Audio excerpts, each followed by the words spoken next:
story. Now hear those who were involved in making it come to life. Join us as we go behind the door. Good evening and welcome back to another episode of Behind the Door with the Grey Rooms podcast. I am your host, Brooks Bigley, and returning tonight is the author of Season 3, Episode 18, Mark Towse, who just wanted to help those less unfortunate by crossing over. How are you this evening, Mark? I'm great, Brooks. That's a good way of putting it, sir. Yeah.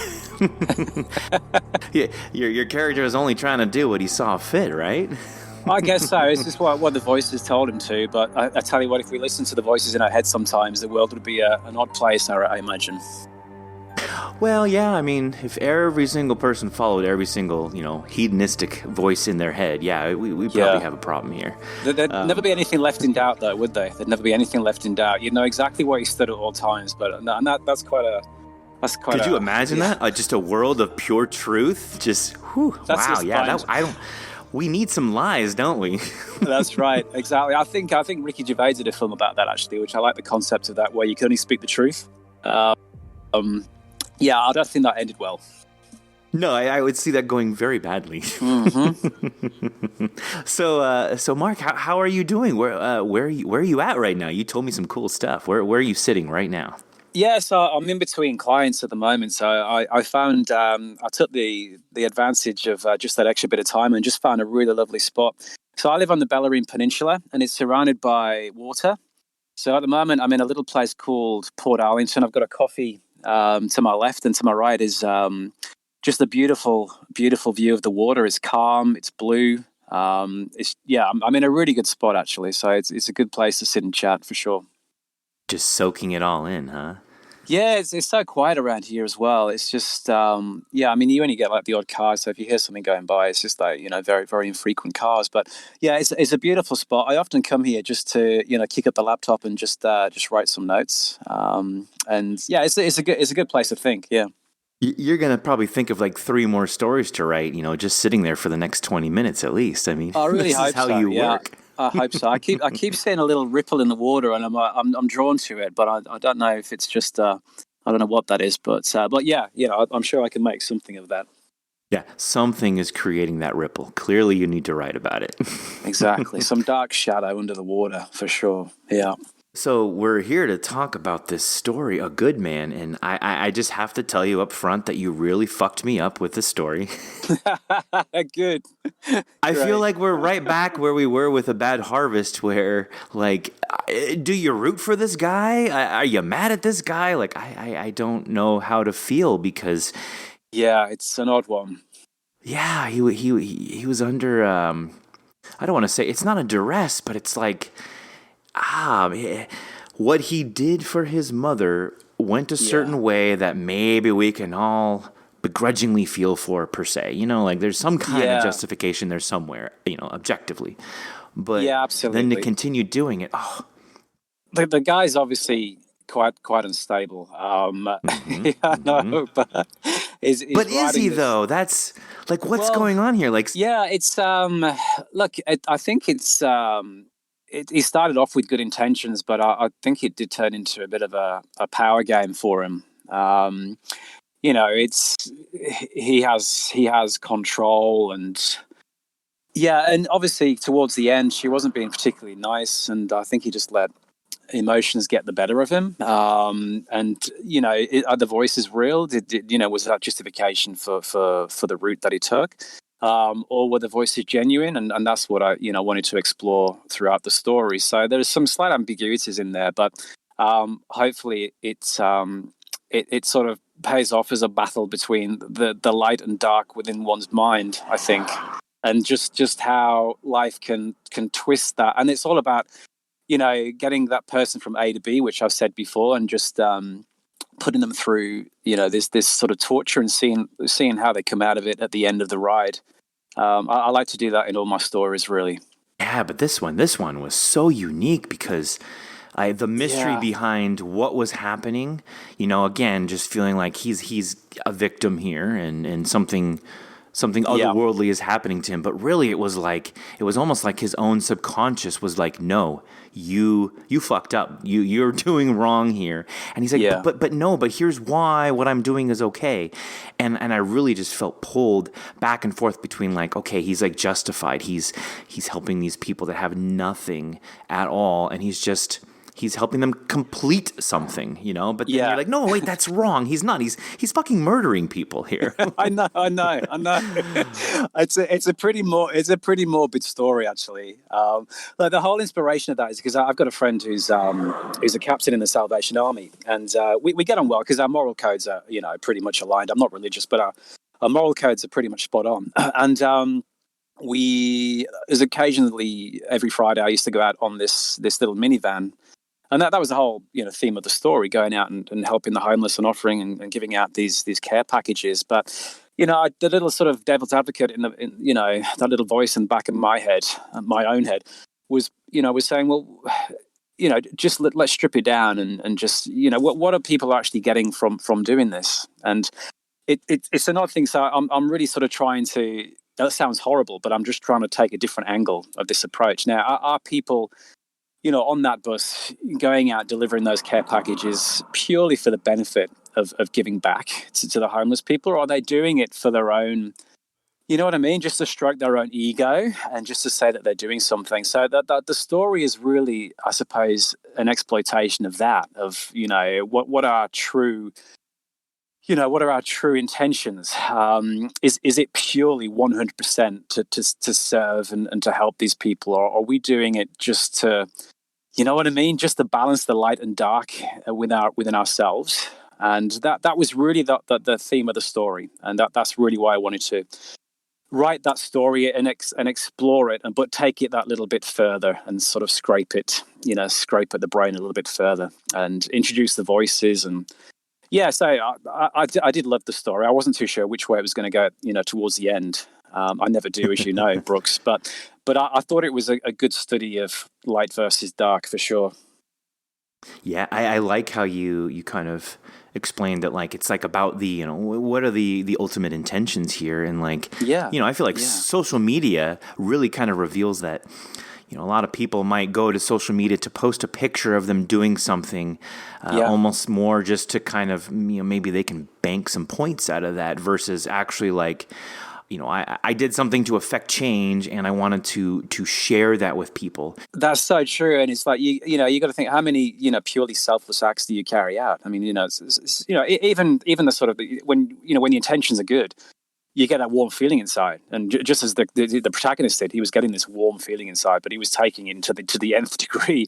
And, you know, he was, you know, listening to the voices and whatnot. But yeah, look, how many, you know, that's the study. I mean, how many purely selfless acts do you actually carry out in your lifetime?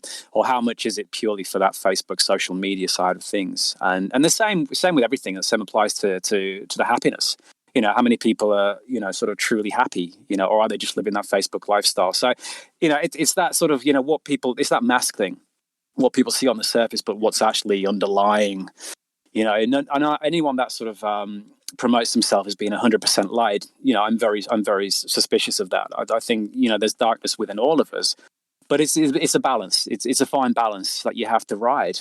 And, you know, that, yeah, so it's going back to what we were saying before. If we only spoke the truth, if we only delivered the truth, then that would be quite dangerous, I think, in terms of our intentions, our actions. So I think this story, again, was just sort of exploiting that. And, you know, his intentions versus, you know, the way he was looking at the others in the warehouse and trying to understand what their motivations were. He knew what his motivations were because he was listening to the voices, but what were their motivations? And it was the sort of distinct... you know, I think he was quite, you know, struggling to understand their true intentions. Was it purely selflessness? And that's a study of that, really, that story. Well, yeah, it feels like the protagonist was struggling to understand, you know, from the very beginning, because, you know, his mother did not treat him properly, and that's got to fundamentally ruin somebody when the person that made you cannot treat you properly. So that already is beginning, you know, that downward spiral. And it wasn't like it didn't seem what I got from it was that the protagonist did not turn evil because of it and kill his own mother. It was more like it just kind of slowly led into that, and then it was almost like he convinced himself, like, I just need to end her so that she's not like this anymore. And it seemed altruistic in a very strange, fucked up way. But then that solution became like the end-all solution to him. Oh, well, then I should just help everybody end their life. I think exactly right. And I think that's where he started sinking, going down that sort of that path of beginning to enjoy the experience and the power that it gave him as well. And the voices became stronger. But did he, though? Did he enjoy that? Like, I don't feel like I inferred anywhere in the story that he was enjoying or getting off, on what he was doing. It was like he was still conflicted, is my interpretation. You're the author, that was the idea. That was the idea, really, because I didn't want the reader or the listener to feel, one way or the other, sort of heavily weighted, or he's evil or he's good. I wanted it to be some sort of quandary. And, I didn't want them to hate the protagonist, for that reason, because sometimes that puts people off a story, and I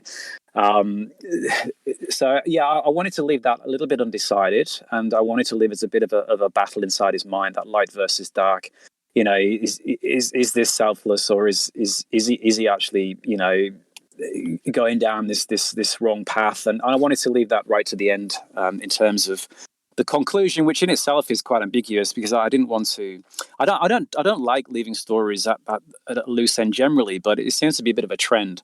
But for this one, I just wanted to give the listener a few options in terms of, well, who was this traveling lady? Was she trying to get into heaven? Was she trying to get into hell?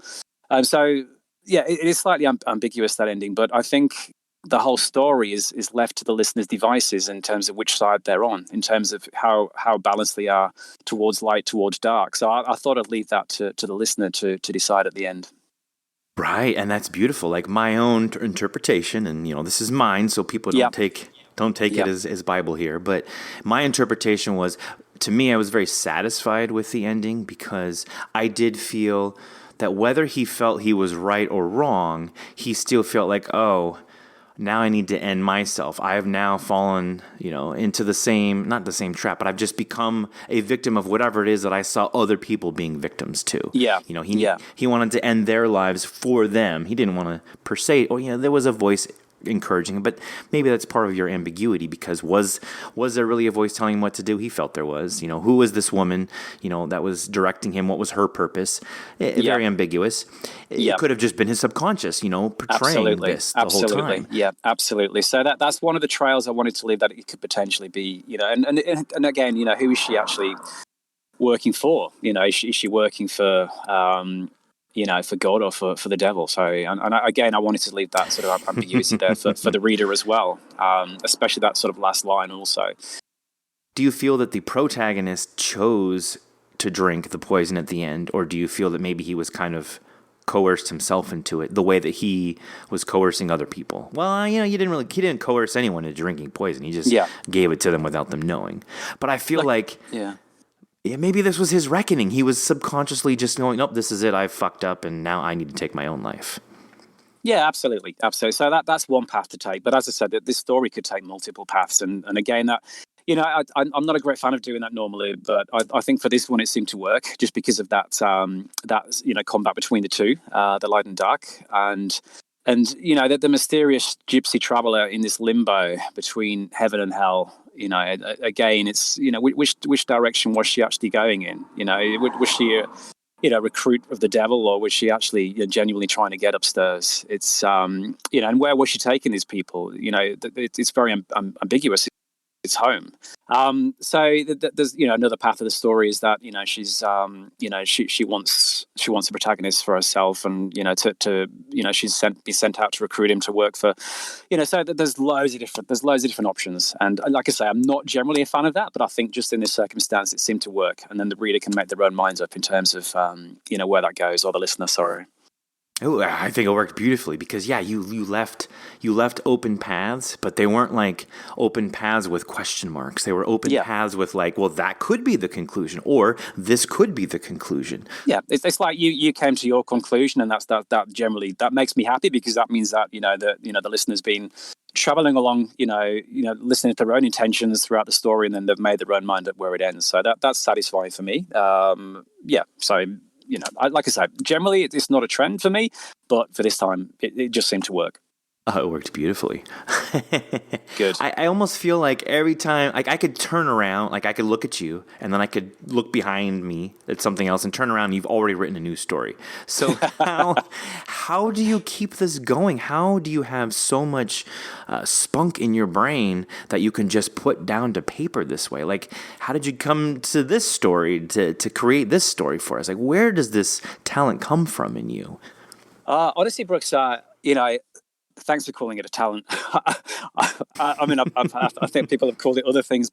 Honestly, I don't know. I mean, because now, right, I'm at that stage where I've just finished a project and I'm in between, and now I've got to think of the next one. And this is the worst part for me, because it's like, generally, as I said before, I've got ideas just flowing. But for the first time, and I don't know what it is. I don't know if it's because I've started to take the whole thing a little bit more seriously, in terms of, I'd love to make something happen with this, and I'm maybe putting more pressure on myself, in terms of, the next thing I come up with has got to be something really magical. It's got to really stump people. It's really got to knock them for six. But I know I just have to go back to my roots and just relax and just let the stories flow, because the more pressure put on, the more blockage there is, in my mind, I guess. But where do they come from? I honestly don't know. And as before, it's visuals. It's a conversation with somebody. I've written 109 stories now, and most of them are. I'd like to think that they've all got their own little bit of uniqueness about them. But yeah, so the next one, I don't know where it's going to come from, but I know it will. I mean, I don't think for a minute that this is going to be the last story I ever wrote. I know it will come eventually. I just don't know where from, which is nuts. And it's like, you get a little bit worried, because you think, well, how the hell am I going to get back into that world again? How the hell am I going to start, feeling lost in this new universe? Because you have all the, the other stuff going on outside in your life. You've got the kids' holidays coming up, you've got work, etc.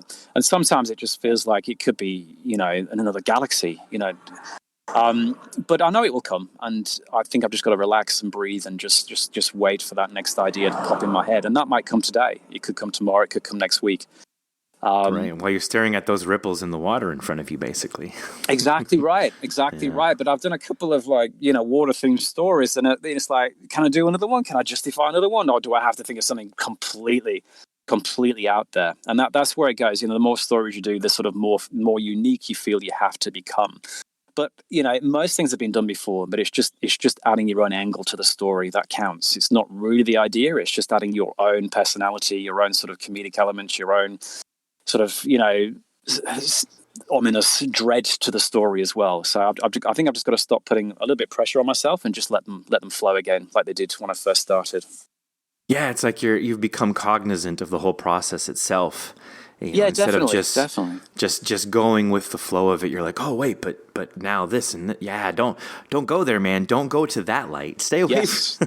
Stay away from that light. Exactly right. Yeah. And I've just got to get that out of my head. And just if it's something I want to write about, I should just write about it. I should just have fun with it. Because if I'm not having fun with it, then the listener will be hopefully having fun with it too. And when I try and get too rigid with my ideas or too starchy, then that's when I suppose that fun is going to be taking out the actual story as well.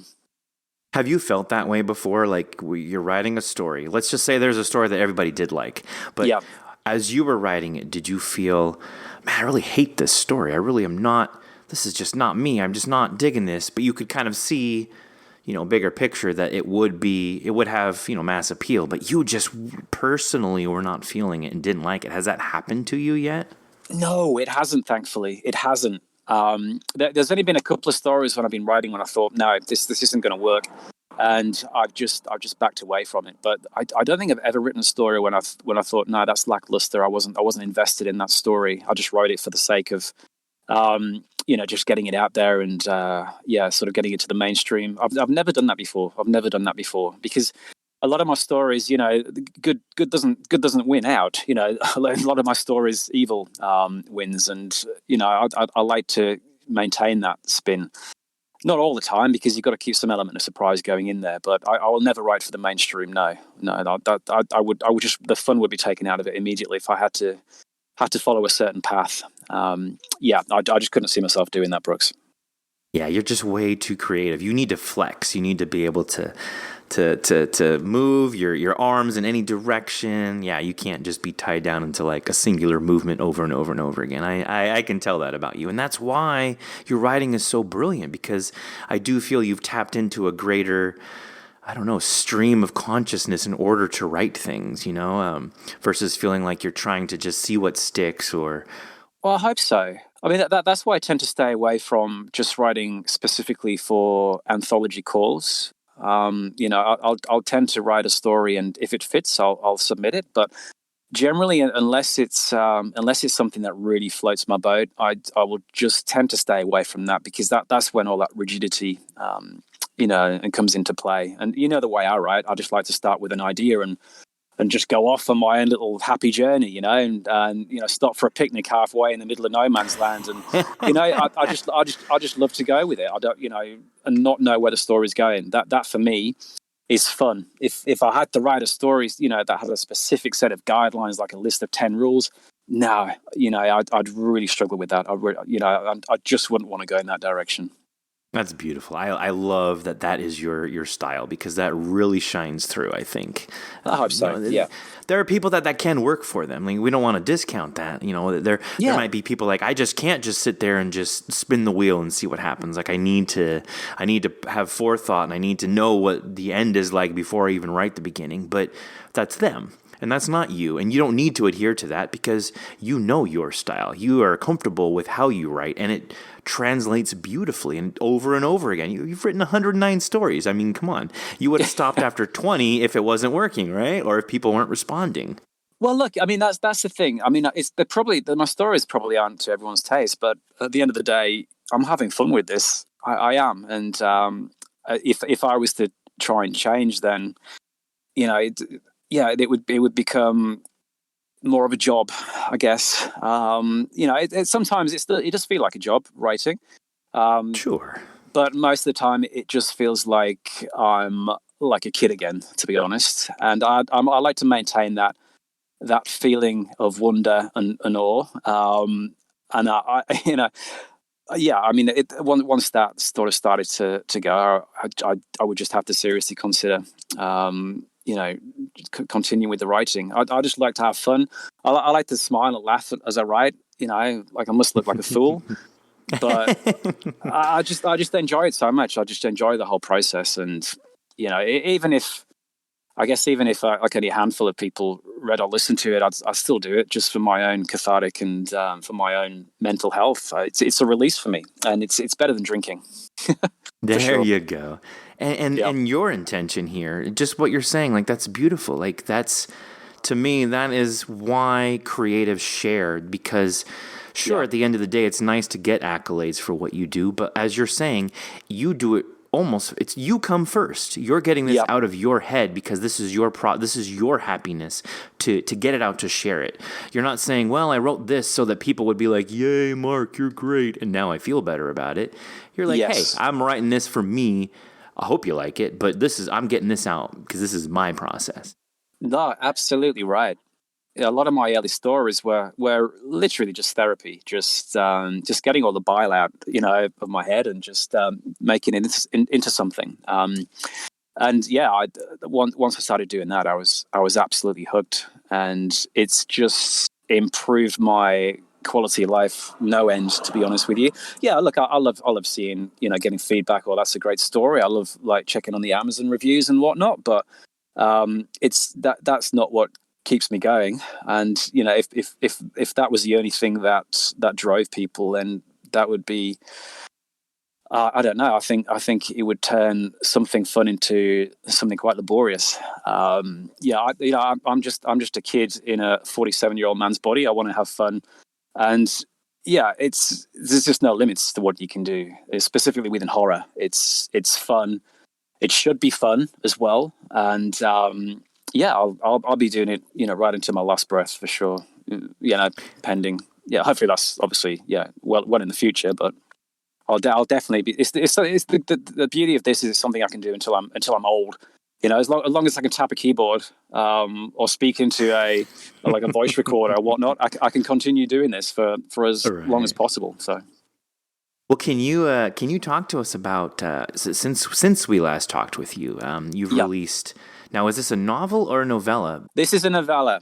This is a novella called it's Nana. all over the internet, man. I can't escape seeing this terribly scary, ugly-looking old lady, on the cover with your name at the bottom. She's definitely getting around. The leaky-faced old lady, for sure. Absolutely. Don Noble did the cover. He did a great job, actually. And how did this story come to life? Well, so this is from my boy's first paper round. We ended up. So I went out to help him because it's his first round. He wasn't sure where to go and whatnot. And we ended up in this sort of street full of retired or semi-retired people. And as soon as we walked in, we saw the twitching curtains, and the gardens were full of these really, really odd ornaments, and gargoyles with twisted faces holding onto their little peepees, and there was sort of gnomes with all sorts of facial expressions, and it's one of those places where you walk through. This is nuts. And there was an ominous amount of black cats roaming the street as well. And we had a couple of old people come out to see us, and obviously they were just maybe a bit lonely and just wanted to know what we're up to, and maybe for a bit of a chat as well. And I remember this one guy came out, and not a hair on his head, but he had these two massive eyebrows, looked like massive caterpillars just trying to meet in the middle. And, one eye was pointed one way and the other one was pointing the other way, and he struggled to know which one to look at. And I remember he just getting close to Adam, and Adam sort of you could tell he went white. He didn't know what to make of this person. It might as well have been, bloody alien for all Adam knows. And it was just watching this interaction between the two, and, this divide or perceived divide between the young and old. And it was quite interesting, actually, because at the end of the day, we're all kids. It doesn't matter how old you are. You're kids trapped in whatever body you've got. But it was just Adam's reaction to this old person, and it was. I just wanted to explore that a bit further and really have a lot of fun with that, but take it to the nth degree, and give the guys from New Haven Crescent a bit of a sinister secret and some very odd idiosyncrasies and appearances. And I had a lot of fun with that. And I was really upset when I had to leave those folks. And I'd definitely like to revisit them, dig them up again at some point, if you pardon the expression. But I've heard that before. Other authors have mentioned something similar. Yeah, but look, honestly, it's a very interesting approach for a first novella. It's definitely what you call a black comedy, which is probably quite daring for a first sort of longer piece. But I really think it works. It's got the comedy and it's got the dread, and it's got a uniqueness about it. And I would definitely encourage anyone to go out there and give it a try. You'll have a lot of fun with the folks from New Haven Crescent. That's my Towse guarantee. That's amazing. Now, how many novellas is this now that you've done? So this is my first one. So it's just been launched, but I've written 6 in total now. I've got another one from D&T coming out in December called Flight of the Crow. I've got one coming out from World Castle Publishing in June or July called Hope Wharf. And I have... Crikey, what else have I got? There's a couple of others in the mix that are relatively close to being signed off as well. But yeah, so novellas was a natural step for me, going from the short story, and it was rather than going straight for the novel. I thought I'd just take that sort of natural progression. And I had a lot of fun writing them. I mean, they were all written during the lockdown, which was an fantastic time for me personally. Nothing, all the morbid stuff aside, but it just allowed me to sort of really focus on just taking that step to writing the longer piece. And yeah, I think I've found my thread for novellas, and I'm just sort of contemplating the next one as well. But I'll still keep throwing out the short stories as well. Well, I was going to say, like, are you bolstered now to write more novellas because of the reception that you got for Nana? And I didn't realize that there were literally 5 others in the pipe. So clearly, you're a busy man. Is that going to be kind of your new medium? Is to write novellas instead, or? It's very difficult to say, Brooks, because as I said, they were all written during that sort of extended time where I had 4 months off with nothing else to do.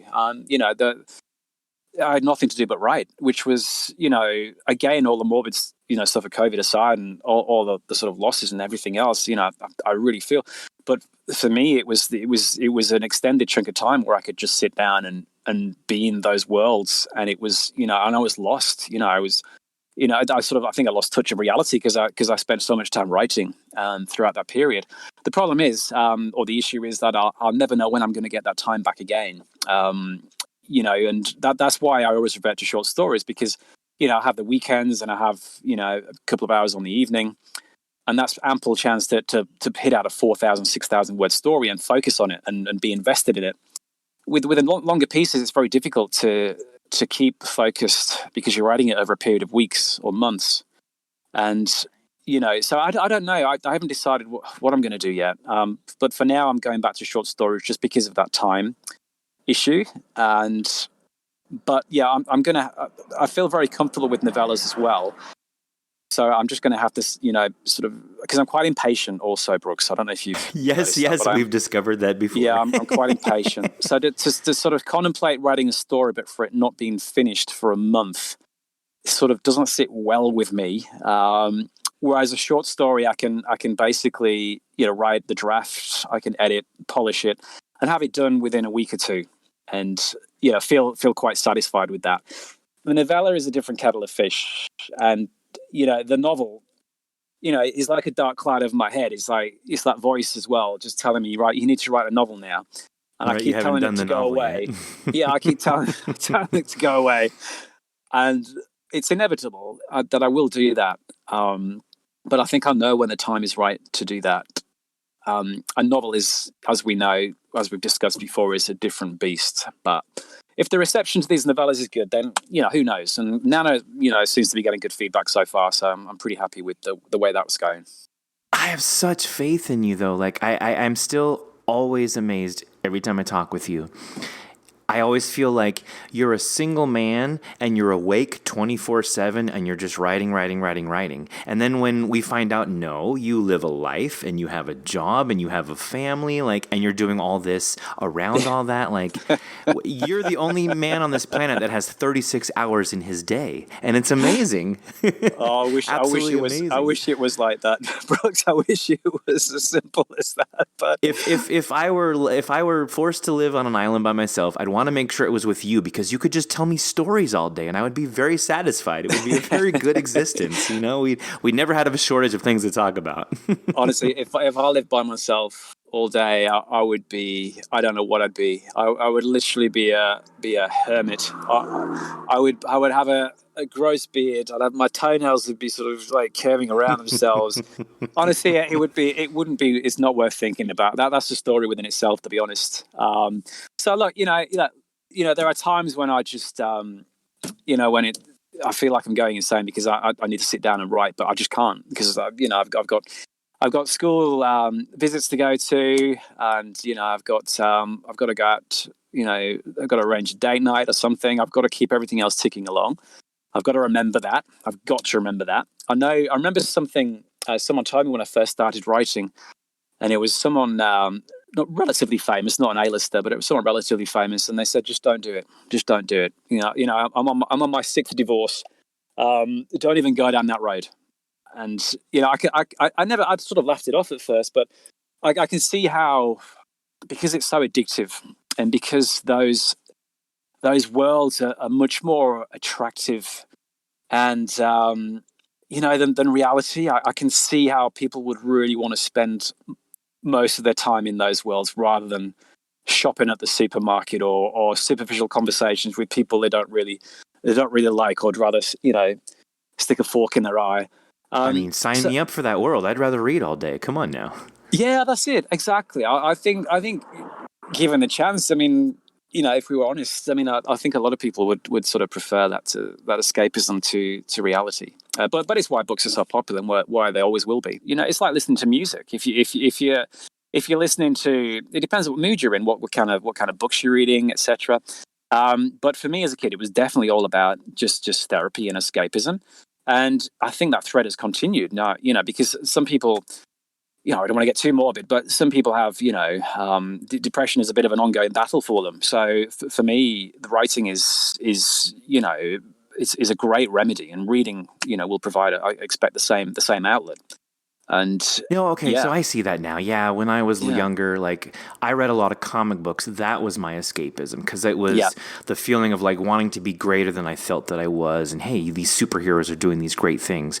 But then you're right. Then if I was in a happy mood, I would not read a comic book. I'd probably would be reading something funny, or I would be reading different material. So yeah, that totally makes, just like music, it kind of fits your mood. Absolutely. It's different for everyone, and how music can affect you in different ways. A happy tune can be also nostalgic and make someone quite melancholy, but it'll have a completely different effect on somebody else.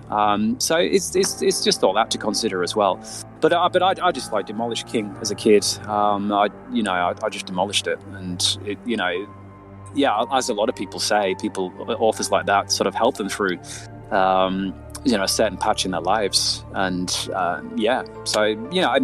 it'd be great if my work at some point did that for someone else, but that's not purely selfless, is it? So well, to hope is not, that is selfless. Like you're just me to hope. If you were only doing it for that, sure, you're an asshole.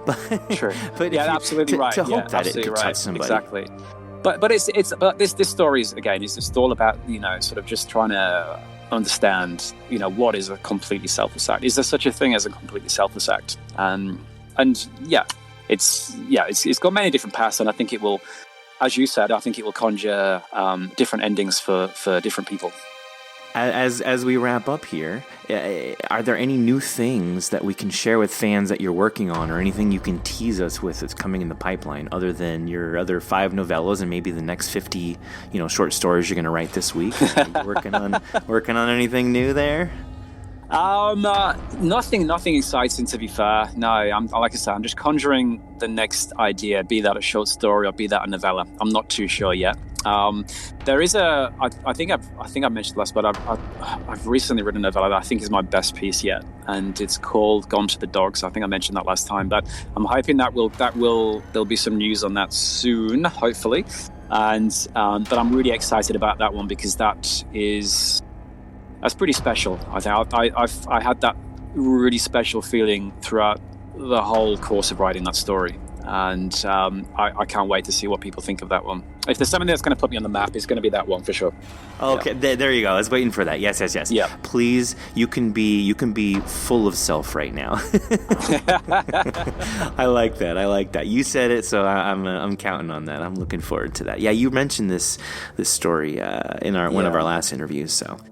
It's one of those things. Throughout the sort of course of those 3 years that I've been writing, it's self-doubt sort of it's always knocking at the door, even in every story you write. But for that one, I don't know. I never got any of that. I just got all positive vibes about that story, and it just knit together so well. The characters knit together so well, and I'm really looking forward to seeing what people think of that one. But yeah, in the meantime, buy Nana, because it's cool. Yes, everybody. We will include links in the show notes. Absolutely. Beautiful. Thank you. Well, thanks for joining us tonight and revealing that the best intentions pave the way to hell. I appreciate you taking the time to sit and chat, Mark, and I thank you for sharing your world with us here in the Grey Rooms. Thank you, Brooks. We love you, Mark. You're so awesome. You're definitely an amazing person to work with, and you're creative, and you're a good man, and even if you just wrote sappy love stories, I'd still call you a good man, because you really are. I'm gonna loop back this interview throughout the course of the day as I'm driving around now. Thanks, Brooks. No worries. And as usual, the biggest thanks goes out to our fans and followers who listen daily and spread the good word of Bob. # Stay Gray. Take care and enjoy your evening, Mark. Thanks, Brooks. You too. And good night, folks. Bye.